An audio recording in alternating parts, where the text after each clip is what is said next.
Então hoje a gente vai dar continuidade ao estudo do livro de Atos e hoje nós iremos estudar os capítulos 10 e 11 de Atos.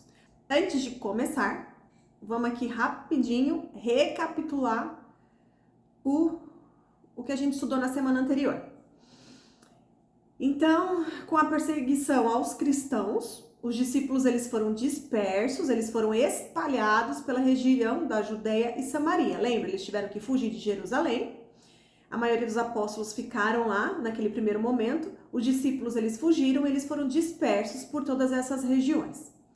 Com isso, acabou ocorrendo a expansão do cristianismo, porque por onde os discípulos passavam, eles pregavam a palavra, havia conversões e o cristianismo ia sendo expandido, espalhado por todas essas regiões. Então, na verdade, até que foi bom essa perseguição, né? Porque eles tiveram que se espalhar e a palavra de Deus acabou sendo expandida, né? As boas novas acabou sendo expandida. Aí, Saulo, na estrada para Damasco, que ele estava indo lá para Damasco para perseguir os cristãos, ele teve um encontro com Jesus. Então, ali acontece a conversão dele. E em Damasco mesmo, Saulo ele já começa a falar sobre Jesus nas sinagogas. Mas daí ele teve que fugir de lá. Ele teve que sair de lá escondido porque alguns judeus já estavam conspirando para matá-lo. Porque ele foi para lá. E alguns judeus da sinagoga sabiam que ele foi para lá justamente para poder perseguir e prender os cristãos. Aí no meio do caminho houve a conversão, ele se tornou um cristão, aceitou Jesus como seu único Senhor e Salvador, começou a pregar sobre Jesus e os judeus lá religiosos ficaram irritados com isso, né? E pensaram, peraí, você veio aqui para poder acabar com essa seita do Nazareno e de repente você também se converteu e está pregando sobre a seita do Nazareno? Então começaram a perseguir o Saulo, ele teve que fugir de lá e voltar para Jerusalém.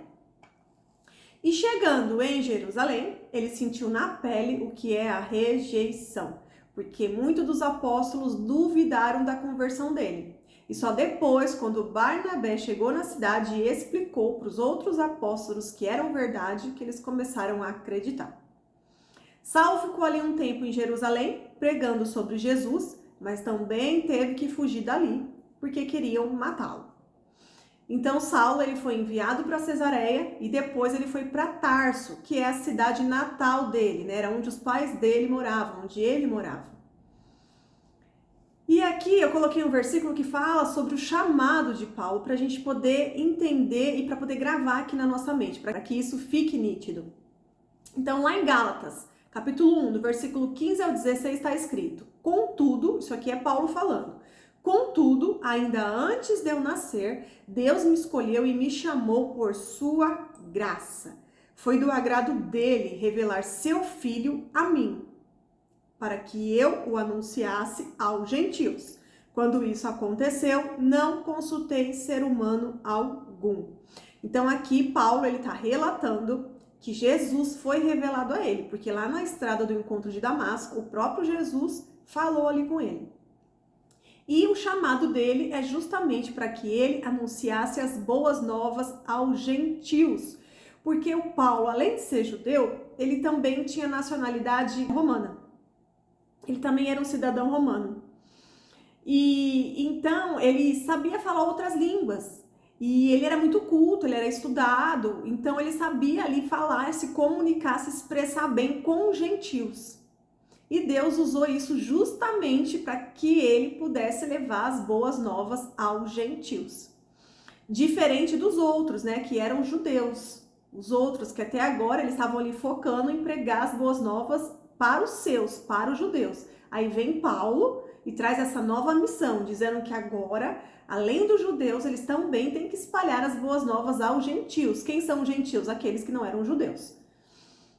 E aí, nesse versículo aqui 16 no final, ainda está escrito, né? Quando isso aconteceu, não consultei ser humano algum. Porque Paulo teve ali um encontro com Jesus, ele teve o chamado naquele instante, ele ficou cego e depois, quando Ananias chegou perto dele, colocou a mão sobre ele, ele foi curado daquela cegueira física e também da cegueira espiritual. Então ele tinha certeza do chamado dele. E mesmo que alguns seres humanos, né, outras pessoas não acreditassem no chamado dele, ele não precisava que outras pessoas acreditassem. Ele tinha certeza sobre o chamado dele. Então por isso que aqui está escrito isso. Quando isso aconteceu, não consultei ser humano algum, porque ele não precisava de confirmação de nenhum humano. Ele tinha certeza do chamado dele, então ele simplesmente seguiu em frente. Enquanto isso, né, enquanto acontecia isso com Paulo, Pedro ele viajava por toda parte e na cidade de Lida ele encontrou Enéas, que era um paralítico, e Enéas ali foi curado através de Pedro em nome de Jesus. E depois em Jope, também através de Pedro, Dorcas, que ela era aquela costureira que fazia roupas para as várias mulheres pobres, ela ajudava as pessoas necessitadas, ela morreu.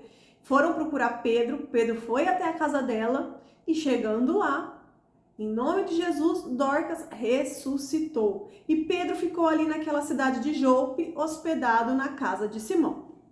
E aí agora a gente vai entrar no capítulo 10. Então, capítulo 10, versículo 1. Morava em Cesareia um oficial do exército romano chamado Cornélio, capitão do regimento italiano. Ele era importante. Era um homem devoto e temente a Deus, como era também toda a sua família. Dava aos pobres esmolas generosas e sempre orava ao Senhor. Certa tarde, por volta das 3 horas, teve uma visão na qual viu um anjo de Deus vir em sua direção e dizer: Cornélio, temeroso Cornélio. Olhou fixamente para o anjo e perguntou: que é, Senhor? E o anjo respondeu: suas orações e esmolas subiram até Deus, e ele as guarda na memória. Olha só que interessante, gente. Aqui dá para perceber que o que o Cornélio fazia era exatamente com o coração dele. Ele não fazia nada para querer se aparecer. E tanto que foi tão de coração puro que ele fazia todas essas coisas, as esmolas que ele dava aos pobres, as orações dele. Com certeza ele tinha um coração quebrantado, ele tinha de fato um relacionamento com Deus. E tudo isso era tão puro que subiu e um anjo veio falar a ele que as orações e as esmolas dele tinham subido até Deus. E que Deus estava guardando isso em memória. Olha só que interessante. Aí no versículo 5. Agora envie alguns homens a Jope e mande buscar Simão, também chamado Pedro. Então esse anjo veio, disse a ele que as orações e as esmolas subiram a Deus, Deus tinha guardado isso na memória e que agora era para ele enviar alguns homens a Jope, que era a cidade onde Pedro estava, porque aqui é Cesareia, onde Cornélio está, e mandar buscar Simão, também chamado Pedro, e lá mandar buscar o Pedro. Versículo 6. Aí o anjo explica tudo. Ele está hospedado com Simão, um homem que trabalha com couro e mora à beira do mar. Então esse Simão aqui é o proprietário da casa lá onde Pedro está hospedado. Assim que o anjo foi embora, Cornélio chamou 2 servos de sua casa e um soldado devoto de seu grupo de auxiliares. E lhes contou o que havia acontecido e os enviou a Jope. Então aqui, gente, deixa bem claro que o Cornélio, ele era o capitão do regimento italiano, ele tinha um cargo importante e ele era devoto e temente a Deus. E aqui tá falando que por volta das 3 horas, e as 3 horas, gente, é justamente a hora das orações que os judeus faziam, porque eles fazem em horários específicos, e às 3 horas também o Cornélio tinha esse hábito de também orar, conversar com Deus, e justamente nesse momento ele teve uma visão. Então ele pediu que o seu soldado chamou alguns dos servos da sua casa e um soldado devoto, porque esse soldado também era temente a Deus, e pediu que fossem lá até Jope. Explicou tudo e pediu que eles fossem lá até Jope procurar Pedro. Aí no versículo 9. No dia seguinte, quando os mensageiros de Cornélio se aproximaram da cidade, Pedro subiu ao terraço para orar. Era cerca do meio-dia. E ele estava com fome. Enquanto a refeição era preparada, entrou num êxtase. Viu o céu aberto e algo semelhante ao grande lençol ser baixado por suas 4 pontas. No lençol havia toda espécie de animais, répteis e aves. Então uma voz lhe disse: Levanta-se, Pedro, mate e coma. De modo nenhum, Senhor, respondeu Pedro, jamais comi coisa alguma que fosse considerada impura e imprópria. Mas a voz falou novamente: Não chame de impuro o que Deus purificou. Eu até coloquei aí, ó, de verde, para a gente prestar atenção nisso. Aí no versículo 16, a mesma visão se repetiu 3 vezes. Então, subitamente, o lençol foi recolhido aos céus. Pedro ficou perplexo, pensando em qual seria o significado da visão. Neste momento, os homens que Cornélio tinha enviado encontraram a casa de Simão. Eles se aproximaram do portão e perguntaram se ali estava hospedado o Pedro. Então, olha só, gente. Cornélio o anjo apareceu para Cornélio, deu essas instruções. Cornélio seguiu as instruções, pediu que os soldados e outros servos fossem lá em Jope, na casa do Simão, para poder chamar Pedro. E neste momento, Pedro, ele estava lá no local, esperando a refeição ficar pronta, era por volta de meio-dia, e ele estava fazendo a sua oração. E naquele momento de oração, ele teve essa visão, né? Ele entrou no êxtase e ele teve essa visão. Então, imaginem aí, um lençol grande, e nesse lençol tem vários animais dentro, o lençol desce, tipo fechado assim, né, numa conchinha, quando chega no chão ele abre, Pedro vê quais são os animais que tem lá, e segundo, gente, lá Levítico, lembra que a gente já estudou, já faz um tempinho, falava sobre a proibição de se alimentar da carne de alguns animais específicos, porque eram considerados impuros. E nesse lençol tinha várias espécies de animais. Então, a voz falou para Pedro: levante-se, mata e coma. E o Pedro respondeu: jamais comi alguma coisa que fosse considerada impura e imprópria. Mas a voz falou novamente: não chame de impuro o que Deus purificou. Então aqui, gente, vai começar a ser tratado na mente de Pedro. Agora, a partir de Jesus, o que entra é a nova aliança. Então, vários paradigmas que ele tinha em relação à religiosidade, ele vai ter que deixar para trás para ele poder viver o novo, a nova aliança, que é Jesus. Então, aqui já começa esse entendimento, ele já começa a ter que abrir a mente, porque até agora ele estava pregando as boas novas para os judeus. E aqui, essa voz fala para ele: não chame de impuro o que Deus purificou. E aí ele começa a entender essa nova fase. Então, olha só, no coração de Pedro havia uma certa rigidez e uma resistência em relação aos gentios. Até mesmo ele ficou resistente quando soube que Saulo teve a conversão, que Saulo teve um encontro com Jesus e que o chamado dele era para os gentios. Então, Pedro já ficou com aquele coração meio endurecido. Então, ele teve essa visão e o próprio anjo que apareceu a Cornélio para que Pedro entendesse que Jesus é a nova aliança, que através de Jesus todos podem ser adotados. Que em Jesus a graça alcança a todos, não é mas somente para os judeus. Jesus não veio só para os judeus, ele veio para todos. E Pedro ele teve que começar ali a romper essa barreira da cultura judaica, dos rituais, que eles estavam acostumados. E é importante ter discernimento e aprender a depender de Deus. Se Pedro agisse ali naquele momento pela carne, ele ia ficar apegado à cultura judaica, aos rituais, e ele ia acabar ficando parecido com os mestres da lei. E que é justamente esses que ele tanto criticavam, que perseguiam, que queriam matar eles. Era justamente os mestres da lei. E se ele não tomasse cuidado, se ele não deixasse o espírito prevalecer sobre a carne dele, ele ia acabar se comportando dessa maneira com os gentios. Então, a religiosidade trouxe muitos males, no sentido de formar paradigmas, cegar os homens e impedir que as pessoas entendessem que ser cristão é estar na nova aliança. A religião acaba produzindo uma crença errada, que faz com que as pessoas produzam comportamentos errados. Então, Cristo, ele precisa estar no centro da nossa vida. Cristo, ele não é uma religião. Cristo é uma pessoa, é o Verbo encarnado, é o Emanuel, é Deus conosco, ele esteve aqui na terra, de carne e osso. E Cristo, ele é a ponte que nos conecta a Deus. Então, quando ele entra na nossa vida, ele muda a nossa natureza. Por isso que é necessário que todos nasçam de novo. Por isso que é necessário o batismo nas águas. Porque quando você entra lá, você mata o velho homem. Quando você sai, você permite ali o início da transformação de dentro para fora. Ali você permite que a sua natureza pecaminosa seja mudada e transformada. E Pedro, ele já tinha sido batizado, ele foi discípulo de Jesus, ele andava com Jesus, ele já tinha recebido o Espírito Santo lá em Pentecostes, passado por várias experiências, em nome de Jesus ele curava, ressuscitava, ele tinha vivenciado muitos milagres, e em nome de Jesus eles viviam milagres, maravilhas, prodígios, mas mesmo assim ainda havia esse resquício dentro do coração dele. Essa religiosidade ainda estava dentro do coração dele. E ele não conseguia entender isso. Mas aquele anjo apareceu para ele.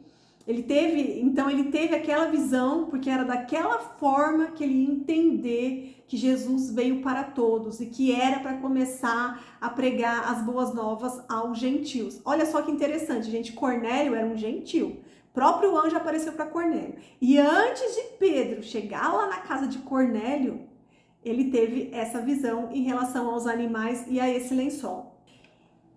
Aí vamos agora no versículo 19, capítulo 10 de Atos. Enquanto Pedro ainda refletia sobre a visão, o Espírito lhe disse: 3 homens vieram procurá-lo. Levante-se, desça e vá encontrar com eles. Não hesite em acompanhá-los, pois eu os enviei. Pedro desceu e disse aos homens: eu sou quem vocês procuram. Por que vieram? Eles responderam: Cornélio, um oficial romano, nos enviou. Ele é um homem devoto e temente a Deus, respeitado por todos os judeus. Então ele tinha simpatia, né? Ele era um oficial romano, ele tinha simpatia de alguns judeus. É isso que esse moço está explicando. Aí continua no versículo 22. Um santo anjo o instruiu a chamar o Senhor à casa dele para que ele ouça sua mensagem. Então Pedro convidou os homens para se hospedarem ali aquela noite e no dia seguinte foi com eles acompanhado de alguns irmãos de Jope. Chegaram lá em Cesareia no dia seguinte. Cornélio os esperava e havia reunido seus parentes e amigos íntimos. Então imagine, lá na casa de Cornélio ele já tinha reunido lá os parentes e os amigos íntimos. Estavam lá esperando Pedro. Não sabia exatamente o horário, porque naquela época não tinha WhatsApp, não tinha comunicação, né? Mas eles sabiam que aqueles homens tinham ido buscar. E como foi o próprio anjo que pediu isso, ele tinha certeza que Pedro ia aparecer ali. Então já tinha reunido e preparado tudo ali, um lugar para esperar Pedro. E eles estavam dispostos a ouvir a mensagem que Pedro ia trazer. Aí no versículo 25, quando Pedro chegou à casa, Cornélio veio ao seu encontro e prostrou-se diante dele, adorando-o. Mas Pedro o levantou e disse: fique de pé. Eu sou apenas um homem como você, porque é isso que Jesus ensina. A gente não tem que se prostrar a outro homem, não tem que adorar outro homem, é somente a Deus. Deus Pai, Deus Filho e Espírito Santo. Então os dois conversaram e depois entraram na casa, onde muitos outros estavam reunidos. Pedro lhes disse: vocês sabem que nossas leis, Pedro falando, vocês sabem que nossas leis proíbem que um judeu entre num lar gentil como este, ou se associe com os gentios. No entanto, Deus me mostrou que não devo mais considerar ninguém impuro ou impróprio. Então esse é o significado daquela visão que Pedro teve. Ele entendeu isso, aí no versículo 29 ele fala: por isso vim aqui que fui chamado, sem levantar objeções. Agora digam, por que mandaram me buscar? Cornélio respondeu: 4 dias atrás eu estava orando em casa por volta deste mesmo horário, às 3 da tarde. De repente, um homem vestido com roupas resplandecentes apareceu diante de mim. E ele me disse: Cornélio, Deus ouviu sua oração e se lembrou das suas esmolas. Agora envie mensageiros a Jope e mande buscar Simão, também chamado Pedro. Ele está hospedado na casa de Simão, um homem que trabalha com couro e mora à beira do mar. Assim mandei buscá-lo imediatamente. E foi bom que tenha vindo. Agora estamos todos aqui esperando diante de Deus para ouvir a mensagem que o Senhor mandou que você nos trouxesse. Aí Pedro entendeu que ele tinha ido fazer lá. Então Deus preparou tudo, exatamente tudo, o ambiente, o lugar, as pessoas, e Pedro tinha que chegar lá e estava tudo pronto. Pedro não tinha que se preocupar com nada, era só obedecer e ir. Só vai, Pedro, vai que chegar lá, tá tudo pronto, as pessoas estarão dispostas lá a ouvi-lo. Então, mesmo com tantas qualidades, que a gente precisa aqui entender de Cornélio, mesmo com tantas qualidades, sem Jesus, Cornélio não tinha salvação. Lá em João 3,5 está escrito: ninguém pode entrar no reino de Deus sem nascer da água e do Espírito. Então, mesmo Cornélio, sendo um homem bom, não era o suficiente para que ele fosse salvo. E Deus ouviu as orações dele, Deus via a bondade nele. Deus, então, preparou tudo para que Pedro pudesse chegar até lá e anunciar a ele as boas novas, para que ele pudesse aceitar Jesus e para que ele pudesse ser salvo. Então, Cornélio era um homem temente a Deus, mas faltava o principal para a salvação dele, que era Jesus. Então, no versículo 34, então Pedro respondeu: vejo claramente que Deus não mostra nenhum favoritismo. Então, todas as nações ele aceita aquele que o temem e fazem o que é certo. Esta é a mensagem de boas novas para o povo de Israel, a paz com Deus por meio de Jesus Cristo, que é o Senhor de todos. Vocês sabem o que aconteceu em toda a Judéia, começando na Galileia, depois do batismo que João proclamou.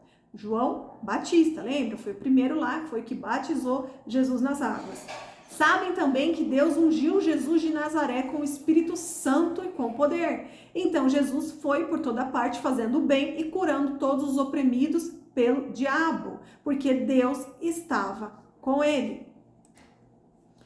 Versículo 39. E nós somos testemunhas de tudo que ele fez em toda a Judéia e em Jerusalém, onde o mataram, penduraram numa cruz. Mas Deus o ressuscitou no terceiro dia e permitiu que ele fosse visto, não por todo o povo, mas por nós que fomos escolhidos por Deus de antemão para sermos suas testemunhas.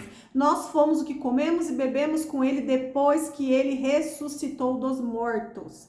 Ele nos mandou anunciar sua mensagem em toda parte, testemunhar que Deus o designou juiz dos vivos e dos mortos. É a respeito dele que todos os profetas dão testemunho, dizendo que todo que nele crer receberá o perdão de seus pecados por meio de seu nome. Então, olha só, Pedro aqui começa a explicar tudo para ele em relação a Jesus, porque ele foi lá levar as boas novas, e as boas novas é falar sobre Jesus. Então, ele foi explicar tudo sobre Jesus. Aí no capítulo 44, enquanto Pedro ainda falava, o Espírito Santo desceu sobre todos que ouviam a mensagem. Os discípulos judeus que acompanhavam Pedro ficaram admirados de que o dom do Espírito Santo também fosse derramado sobre os gentios. Eu coloquei aqui em negrito e em verde, para a gente entender que é um dom.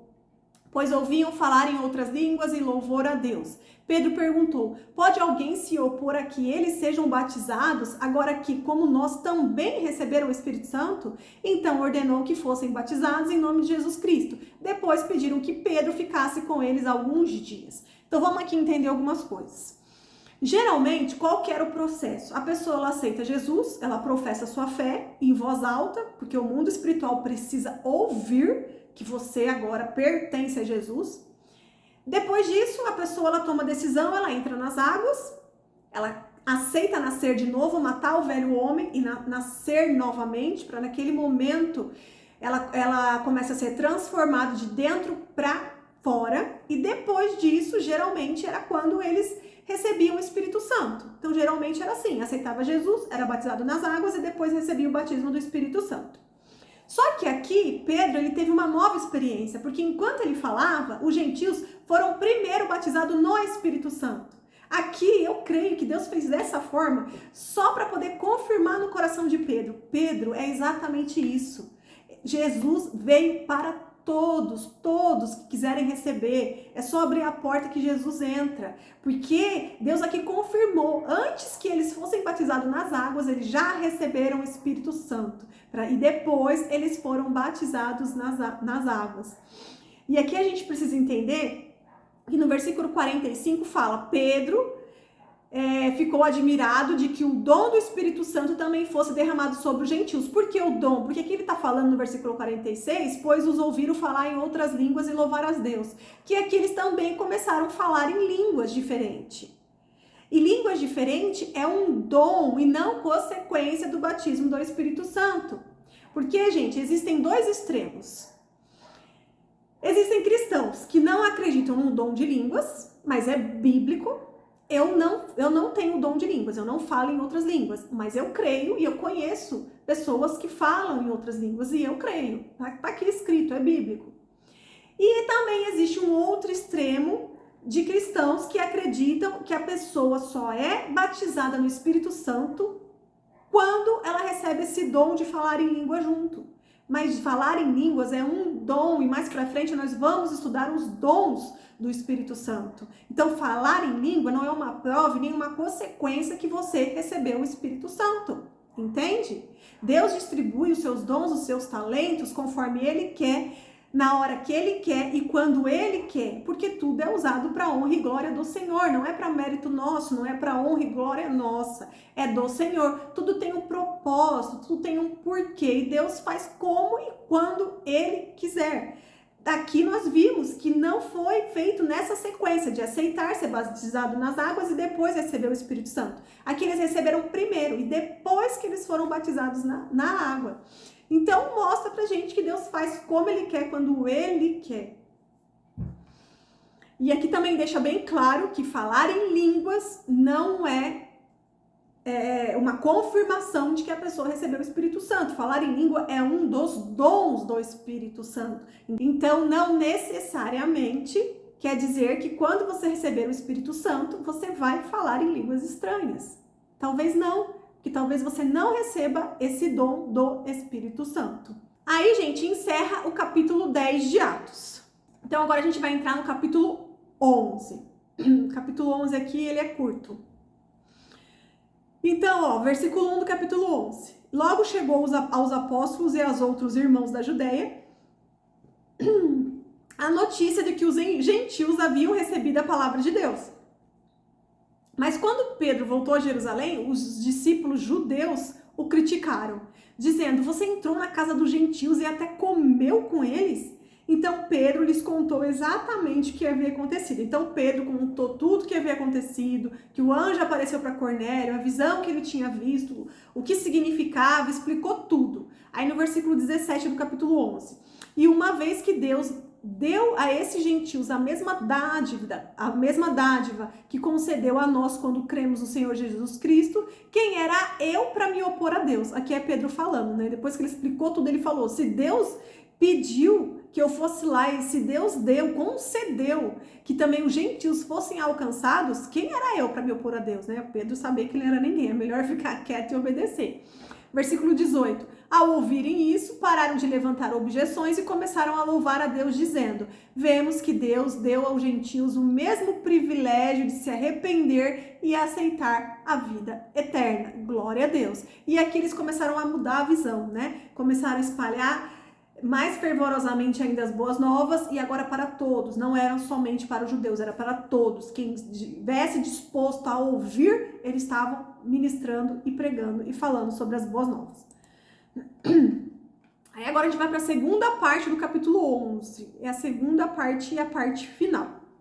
No versículo 19. Enquanto isso, os discípulos que haviam sido dispersos na perseguição depois da morte de Estevão chegaram até a Fenícia, Chifre e Antioquia da Síria. Pregaram a palavra, mas somente aos judeus, porque eles não sabiam ainda disso. Contudo, alguns discípulos que foram de Chifre e Cirene até Antioquia começaram a anunciar as boas novas a respeito do Senhor Jesus. A mão do Senhor estava com eles, então o favor de Deus estava ali com eles. E muitos desses gentios creram e se converteram ao Senhor. Quando a igreja de Jerusalém soube do que havia acontecido, enviou Barnabé a Antioquia.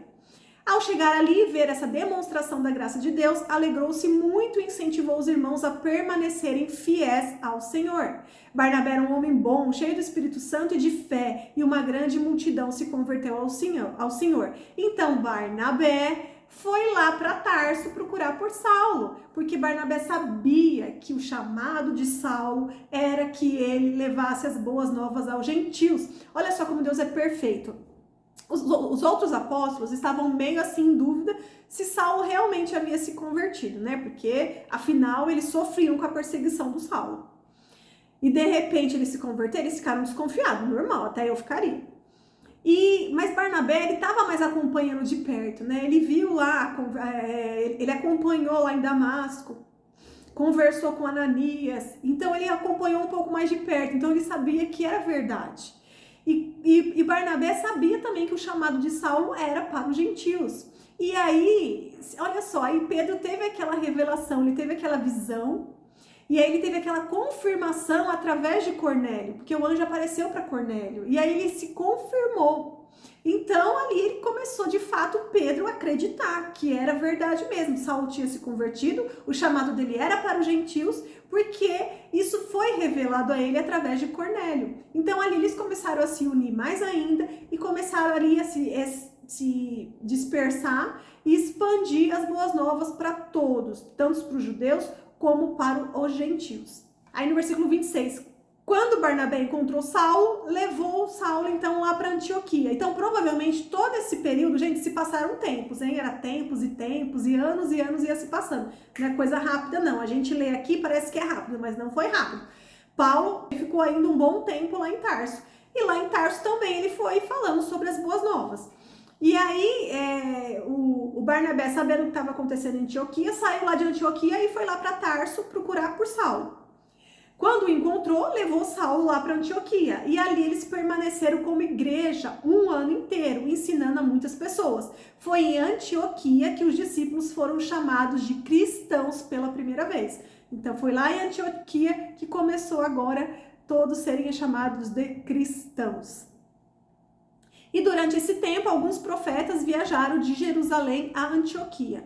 Um deles, chamado Ágabo, pôs-se em pé numa das reuniões e predisse pelo Espírito, então através do Espírito, ele disse que uma grande fome viria sobre todo o mundo romano. E isso se cumpriu durante o reinado de Cláudio. Gente, Cláudio era o imperador da época, Cláudio era o imperador de Roma. O reinado de Cláudio começou do ano 41 depois de Cristo até 54 depois de Cristo.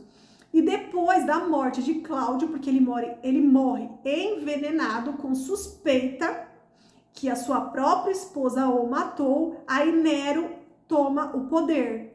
Nero era enteado de Cláudio e que foi adotado como filho pelo Cláudio. Então, por isso que Nero ele vira o sucessor de Cláudio. Então, após a morte de Cláudio, Nero vira. Vocês que estão assistindo a novela da Record, nesses próximos capítulos vocês vão entender quem é Nero, quem é Cláudio, que vai aparecer. Quem é a esposa de Cláudio, vai mostrar todinha essa parte para poder entender. Aí no versículo 29, então os discípulos de Antioquia decidiram enviar uma ajuda aos irmãos da Judéia. Então ali eles receberam essa palavra e eles então se reuniram ali para poder levar ajudas aos irmãos da Judéia. Então eles reuniram ali tudo que eles conseguiam arrecadar em Antioquia, muitos ajudaram, e eles foram lá para poder distribuir na Judéia. E cada um de acordo com suas possibilidades. Foi o que fizeram, enviando as doações aos presbíteros por meio de Barnabé e Saulo. Então Barnabé e Saulo ficaram ali em Antioquia durante um ano todo, fortalecendo a igreja. Então ali em Antioquia, uma igreja ela foi criada, foi formada uma igreja ali em Antioquia, ela foi crescendo, muitos foram ali da região, muitos gentios foram se convertendo ao cristianismo, fizeram parte daquele corpo, daquela congregação, daquela igreja. E aí quando esse profeta foi lá e disse isso a eles, então Barnabé e Saulo começaram a arrecadar vários alimentos e eles saíram de Antioquia e foram lá para a Judéia para poder distribuir esses alimentos que eles estavam arrecadando. Então aqui já voltou de novo a falar de Saulo, certo? Porque ele estava meio adormecido lá em Tarso, provavelmente pregando as boas novas, e aqui voltou a falar de Saulo. Então é isso, gente. E aqui encerra o capítulo 11 de Atos. E Atos, gente, é a história da igreja, né? Atos é justamente que fala tudo sobre a formação da igreja. né? Porque não foi fácil assim como as igrejas que a gente vê hoje. Não, ali se iniciou. As pessoas eram convertidas ao cristianismo, se reuniam em casas, e aí depois que foi crescendo e foi formando as igrejas, né? Então, por todas as cidades que eles passavam, as pessoas se convertiam e ali ia formando a igreja. Eles sempre deixavam umas pessoas mais preparadas ali para liderar a igreja daquela região. E eles iam para outra cidade e iam para ser formadas várias igrejas em várias regiões. Foi assim que foi se formando as igrejas, né? A história da igreja começa aqui em Atos. Vamos terminar aqui para terminar orando? A gente tem uma coisa interessante aqui, que é o que a gente está falando, né? Que a gente está falando que as pessoas eram convertidas, aí eram batizadas nas águas, no Espírito Santo. E esse domingo, na minha igreja, a igreja onde eu congrego, né? O pastor Davidson, ele falou uma coisa que eu achei muito interessante, que ele estava explicando sobre, teve uma parte que ele estava pregando, e ele estava falando sobre o batismo nas águas, né? E aí ele estava falando que a pessoa que não aceita se batizar nas águas é como se fosse um animal selvagem que uma pessoa tentasse domesticar. E eu achei bem interessante, porque é bem isso. Quando a pessoa não é batizada nas águas, é como se ela não estivesse aceitando que a sua natureza morresse. Ela não quer viver o novo de Deus, então ela não aceita. E aí não tem como domesticar um animal selvagem. É como se a pessoa não quisesse matar esse animal selvagem que existe nela. Porque em todos tem um animal selvagem, gente. Isso é fato. Para vocês entenderem, Cornélio era um homem bom e temente a Deus. Ele fazia orações, mas ele teve que aceitar Jesus, porque não adianta nada você ser temente a Deus, você fazer orações, você ajudar os pobres, dar esmolas, se você não aceitar Jesus, se você não nascer de novo nas águas, para que você seja transformado, para que a natureza pecaminosa fique lá e para que você aceite nascer de novo. Para que você aceite ser co-herdeiro com Jesus Cristo. Para você ter direito, para você herdar o reino de Deus, você tem que ser co-herdeiro. Quem não é co-herdeiro, não herda. Não tem direito a essa herança. Então, para você fazer parte da família de Jesus, você precisa aceitar, você precisa nascer nas águas. E ele falou isso, eu achei super interessante, porque é exatamente isso, né? Como que você vai conseguir domesticar um animal selvagem? Como que você vai pegar um leão lá da selva e vai colocar na sua casa e fingir que é seu cachorro? Não tem jeito, não tem como, é impossível. E é a mesma coisa, o leão ele tem que querer ser domesticado, né? Não tem jeito, a pessoa ela tem que nascer de novo, ela tem que matar o velho homem para que ela possa nascer de novo. E é isso, gente. Então vamos orar aqui para poder encerrar. Obrigada, Senhor. Obrigada, Senhor, por este momento, Senhor. Muito obrigada, papai. Obrigada, Espírito Santo, porque tu habita em nós, papai.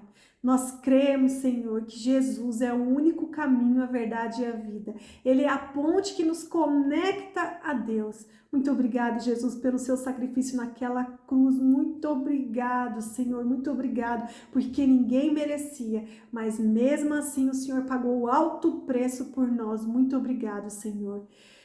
Oh, papai, que o seu favor esteja sobre nós, papai. Ilumine nosso entendimento, Senhor. Rompe as fronteiras, papai. Rompe, Senhor, os paradigmas religiosos que possam existir em nossas mentes, papai. Rompa, Senhor, em nome de Jesus. Que sejam quebradas correntes, Senhor, que sejam quebradas cadeias, Senhor, que nos impede de acessar a Ti, papai. Queremos viver, Senhor, a nova aliança, papai, onde as suas leis estão escritas em nosso coração e não mais em pedra, papai. O nosso coração está quebrantado, Senhor. Quebranta mais e mais, Senhor, para que a gente te obedeça em amor e não por medo de punição e de condenação, papai. Em Jesus somos mais que vencedores, pertencemos ao seu exército, Senhor. Estamos do lado da vitória, papai. Muito obrigado, Senhor, por tudo que o Senhor fez, papai. Obrigado por tantos livramentos que o Senhor deu a mim e a cada um que está aqui ouvindo, papai. Traga à nossa memória, Senhor, todos os livramentos que o Senhor trouxe, para que a gente possa ter mais e mais gratidão no coração, Senhor. Muito obrigado, papai, que todo sofisma caia por terra em nome de Jesus, papai, que a nossa mente seja renovada a cada dia através da sua palavra, Senhor. Queremos renovo, papai, queremos viver o novo, papai, queremos viver, Senhor, o ordinário de cada dia na sua presença e também queremos viver o extraordinário, papai, queremos vivenciar milagres e maravilhas, papai, queremos, papai, nos capacita, Senhor, nos instrua, papai, que tenhamos ouvidos sensíveis a ouvir o seu Espírito Santo. Muito obrigado, Senhor, porque o seu Espírito Santo, ele habita em nós, papai. Temos um pedaço de Deus em nós, papai. Muito obrigado. Que o Espírito prevaleça, que a nossa carne seja enfraquecida. Em nome de Jesus, papai. Nos dê discernimentos, papai. Derrama dons, papai. Derrama dons sobre nós, papai. Recebemos, Senhor, os seus dons, os seus talentos, papai. Que seja tudo para a sua honra e glória, Senhor. Muito obrigado, papai. Entra nos ambientes, papai. Limpa e purifica com as suas águas purificadoras, papai. Limpa cada ambiente, Senhor. Cada ambiente, Senhor. Limpa, limpa. Traz a metanoia para a mente de todas as pessoas, papai. Queremos ser transformados, purificados de dentro para fora, papai. Ó, Senhor, se revele a nós, papai, se revele, papai. Assim como o Senhor apareceu, um anjo foi lá enviado a Cornélio, Senhor. Assim como Pedro teve aquelas visões, Senhor. Envia a nós, papai, envia todas as almas que precisam ser alcançadas, papai, que tem alguma resistência, Senhor. Quebra essa resistência, Senhor, que o seu Espírito os convença do pecado, Senhor. Convence, papai, convence, Senhor. Convence que Jesus é o único caminho, papai. Não precisamos de religiosidade, papai. Precisamos de intimidade, papai. Por favor, Senhor, nos usa, Senhor, para que almas sejam alcançadas, Senhor, para ti, Senhor. Queremos invadir o inferno, papai, tirar essas almas do inferno, Senhor, para que essas almas encontrem a salvação em ti, Senhor. Nos capacita, Senhor, nos ajuda a alcançar almas, papai, que as pessoas tenham entendimento, que elas se prostrem perante a ti, Senhor, que haja libertação, que as pessoas sejam libertas da resistência, libertas do pecado, Senhor, para sua honra e glória, para que as pessoas tenham a salvação na vida eterna, para que elas tenham entendimento, papai, que essa vida é curta, Senhor, é muito curta, e viveremos, Senhor, a eternidade no reino dos céus. Eu creio, papai, eu creio. Vidas serão alcançadas, papai, almas serão libertas, papai, pessoas serão curadas pelo seu poder, pelo nome de Jesus. Tá havendo cura, Senhor, tá havendo restituição, restauração, Senhor. Limpa, purifica os ambientes, papai. Toca, Jesus, toca. Permita que as pessoas sintam o seu toque, papai. Elas precisam sentir o seu toque, Senhor. Toque em cada um, Senhor. Muda, Senhor. Transforma, Senhor. Se for necessário, quebra e faz de novo, papai. Refaz, Senhor. Molda, Senhor. Muito obrigado, Senhor. Muito obrigado porque tu és poderoso. Para ti nada é impossível. Nós cremos, Senhor. Abre as comportas do céu, Senhor. Derrama a provisão sobre nós, Senhor. Abre portas de emprego, Senhor, para quem precisa, papai. Os instrua. Dê a cada um estratégias do céu, papai. Abençoe, Senhor. Que no nosso coração haja gratidão, Senhor. Que no nosso coração haja obediência, Senhor. Em amor. Muito obrigada, Senhor. Muito obrigado, papai. Guarda, Senhor, cada um que está aqui ouvindo, papai, esta oração, guarda, Senhor. Guarda a entrada, guarda a saída, dê livramentos, papai. Encha todos aqui de saúde, papai. Que todos possam sentir a sua paz que excede todo entendimento. E a alegria que vem do Senhor, que não é pelas circunstâncias, mas é do Senhor, papai. Ajuda, Senhor, ajuda, papai. Ajuda que o fruto do Espírito seja produzido em nós, papai. Queremos ter mansidão, domínio próprio, Senhor, amabilidade, Senhor. Que os frutos do seu Espírito seja produzido em nós, papai. Muito obrigado, Senhor, muito obrigado. Que vidas sejam alcançadas e tocadas. Em nome de Jesus. Amém.